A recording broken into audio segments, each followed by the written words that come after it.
పాడి పంటలు ఛానల్ వీక్షిస్తున్న రైతు సోదరులకు నా నమస్కారములు. నా పేరు ఎం విశాలాక్షి. ప్రధాన శాస్త్రవేత్తగా కీటక శాస్త్ర విభాగం ప్రాంతీయ వ్యవసాయ పరిశోధనా స్థానం అనకాపల్లిలో ఆచార్య ఎన్జీ రంగా అగ్రికల్చర్ యూనివర్సిటీలో పనిచేస్తున్నాను.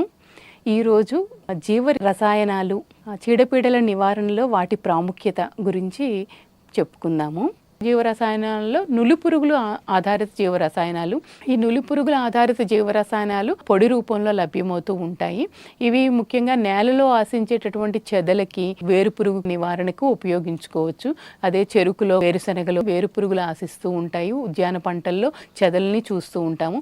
వీటి నివారణకు మనము పంట సాగుకి విత్తుకునే ముందు, లేకపోతే మొక్కలు అయితే నాటుకునేడానికి ముందుగా మనం పశువుల గత్తానికి బదులుగా జీవ శిలీంధ్రాలు అయితే గనక పశువుల గత్తంలో కలుపుతాము.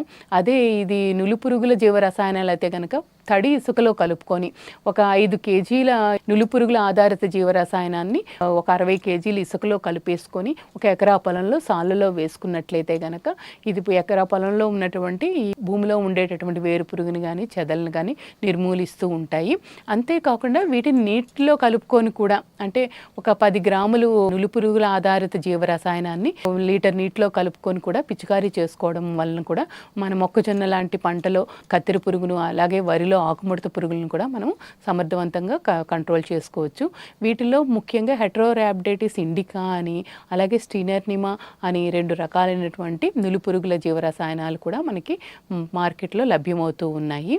రైతు సోదరులు మనం చెప్పుకున్నటువంటి ఈ వివిధ రకాలైనటువంటి ఈ జీవరసాయనాలను ఉపయోగించుకుంటూ పంటలో పురుగులను ఆశించిన తొలి దశల్లోనే గమనించుకొని సిఫారసు చేసిన మోతాదుల్లో మనము పిచికారీ చేసుకున్నట్లయితే కనుక సత్ఫలితాలను పొందవచ్చు. ఈ జీవ రసాయనాలను ఉపయోగించుకోవడంలో కొన్ని జాగ్రత్తలు వహించాలి. ఈ జీవ రసాయనాలను ఉపయోగించిన తర్వాత క్రిమిసంహారక రసాయనిక పురుగు మందులను ఉపయోగించకూడదు.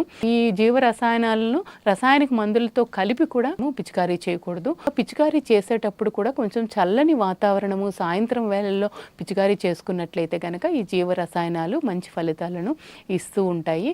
ఈ జీవ రసాయనాలను సమగ్ర సస్యరక్షణలో ఒక ప్రధాన అంశంగా కూడా మనము వినియోగించుకున్నట్లయితే గనక పూర్తిగా రసాయనిక మందులు లేకుండా కూడా మనము వ్యవసాయాన్ని చేసుకుంటూ రైతులు సాగు ఖర్చును తగ్గించుకుంటూ నాణ్యమైనటువంటి విషపూరిత అవశేషాలు లేనటువంటి ఆహార ఉత్పత్తులను పండించుకుంటూ పంటలను సంరక్షించుకోవచ్చు.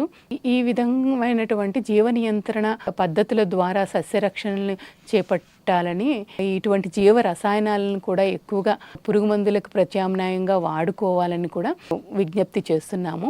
ఈ జీవ రసాయనాలు, జీవ కారకాలు అన్నీ కూడా మనకి ఆచార్య ఎన్జీ రంగా వ్యవసాయ విశ్వవిద్యాలయం యొక్క జీవ నియంత్రణ విభాగం అనకాపల్లి ల్యాబొరేటరీలో ఉత్పత్తి చేస్తున్నాము.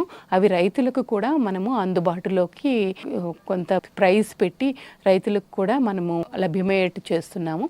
వీటిని రైతులు తప్పనిసరిగా ఉపయోగించుకొని ఈ మేలైన యాజమాన్య పద్ధతుల్లో జీవ రసాయనాలు ప్రధాన అంశంగా సస్యరక్షణలో చేపట్టాలని విజ్ఞప్తి చేస్తూ నాకు ఈ అవకాశం ఇచ్చినటువంటి పాడి పంటల విభాగానికి నా ధన్యవాదాలు తెలియజేస్తున్నాను.